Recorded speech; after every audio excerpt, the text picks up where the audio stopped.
अजितदादांच्या गटामध्ये जळगाव जिल्ह्यातील काही नेते मंडळी गेली. ज्यांना जायचं होतं ते गेले, ज्यांना नाही जायचं ते राहिले आहे. आणि यामध्ये आता कोणी जाईल असं मला वाटत नाही. माझ्या सहित आता माननीय शरद पवार साहेबांकडे आहे. आणि आम्ही असे आहोत की शरद पवार साहेबांचा निर्णय तो आमचा निर्णय. त्यामुळे जो काही निर्णय होईल त्या निर्णयाच्या अनुसरण आम्ही कार्य करू. परंतु आज तरी असा कोणताही विचार किंवा कोणताही गट अजितदादा पवारांच्या याच्यात जाईल अशी शक्यता नाही. या जे रुमर आहेत असं वाटतंय तुम्हाला, ज्या आपल्या नावाची एक चर्चा होती की आपण जाणार वगैरे, या सगळी चर्चा पसरवले जाते. ह्या चर्चांना काही अर्थ नाही.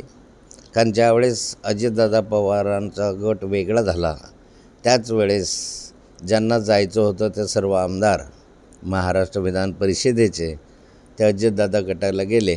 त्या कालखंडामध्ये मलाही निरोप दिला होता की तुम्ही अजितदादा पवार गटामध्ये या.